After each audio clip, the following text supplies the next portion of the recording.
You remember Speak and Spell as a toy, but here's the strange part. For a lot of American kids, this orange slab with red keys is the first computer they ever hold. The plastic is warm from batteries. The voice sounds clipped and uncanny. Act 1 setup. It arrives in 1978 when home computing still feels expensive, hobbyist, and slightly alien. A TRS-80 sits at Radio Shack. The Apple II costs serious money. Most children know computers as room-sized ideas from school film strips, not objects resting in their lap. Now step into the house. The television cabinet hums in one room. The phone is fixed to a wall. Parents hear constant talk about basic skills, falling test scores, and the need for educational products. Electronic learning starts sounding respectable enough to bring into the living room. That is the opening Speak and Spell slips through. It looks safe. It comes from Texas Instruments, already known for calculators. It carries the language of homework instead of arcade trouble. A child gets a keyboard, a display, and a machine voice without anyone needing to call it a computer. Here's the thing. Most early home computers ask the family to change its habits. You clear a table, learn commands, maybe attach a cassette recorder. Speak and Spell asks for 6C batteries and a free lap. The threshold drops from hobby to bedtime object. Act 2. Rise. Inside, it is no gimmick. The original Speak and Spell uses a Texas Instruments TMS 1000 series microcontroller and custom speech hardware. Engineer Paul Breedlove leads the speech work. The breakthrough is linear predictive coding, which compresses human speech into data tiny enough for a handheld product. That matters because previous talking toys rely on simpler sounds, records, or bulky circuitry. Speak and Spell speaks digitally from a solid-state memory system. A child presses Spell. The vacuum-fluorescent display glows. Then the machine pronounces a word in a synthetic voice that feels like tomorrow arriving in a backpack. Texas Instruments launches it publicly at the Summer Consumer Electronics Show in Chicago in 1978. Reporters stop. Buyers stop. A pocket-sized educational unit speaking clearly from a chip is still startling. Adults are reacting to the engineering before kids even meet it. Kids meet it in toy aisles, department stores, and Christmas catalogs. The carrying handle helps. So do the membrane keys that invite poking. Unlike a terminal, it never asks for a manual first. You can succeed in seconds, and success sounds back at you through a tiny speaker grill. The timing is perfect. The late 1970s and early 1980s produce a flood of electronic objects that promise the future at home. But many are passive. LED games blink. Calculators compute.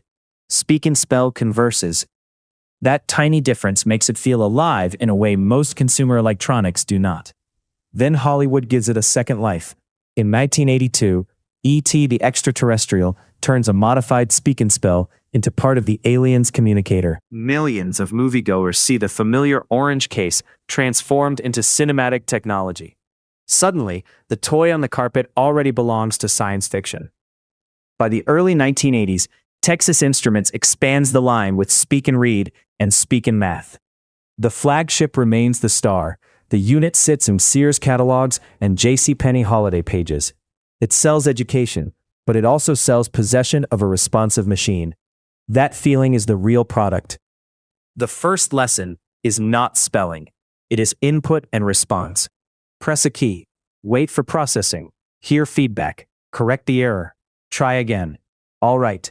That loop is basic computing taught through play, long before schools widely placed personal computers in elementary classrooms. Act 3. Twist. The odd truth is that Speak and Spell wins partly because it hides what it is.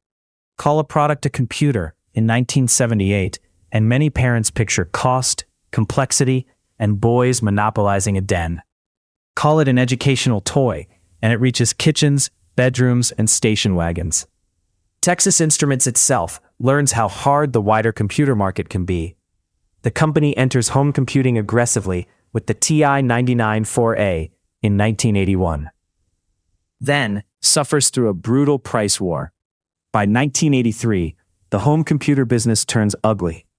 Speak and Spell survives that chaos because it occupies a different category. That category has limits. A child can master its games. The vocabulary is curated.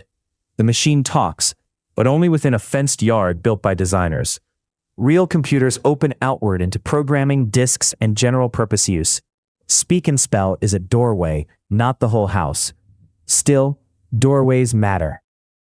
Ask people born in the late 1970s or early 1980s what their first keyboard felt like, and many remember those flat red buttons. They remember the weight of the case in one hand. They remember the oddly patient voice repeating a word without embarrassment. Collectors now hunt early units because the original 1978 version sounds different from later revisions. Open one carefully, and you find a dense, purposeful interior. There is nothing fake about it. Chips, board traces, speaker, display. A teaching machine, yes. Also a compact record of speech technology history. Museums treat it that way. The Speak and Spell appears in discussions of consumer electronics, educational media, and digital speech synthesis. Engineers point to the LPC breakthrough. Film fans point to ET. Parents point to road trips. Everybody is touching a different edge of the same object. You can still see the afterlife in scratches and battery corrosion. A name is written in marker under the handle. The box is gone. The manual is gone. Yet the machine keeps its posture. It still looks ready to quiz somebody in the backseat of a wagon. That persistence says something useful about the era. Late 20th century families are willing to bring computation into childhood if it arrives disguised as help. The acceptable machine is cheerful, limited, and portable. It teaches before it threatens. It speaks before it asks to be understood. Now watch the decade give itself away.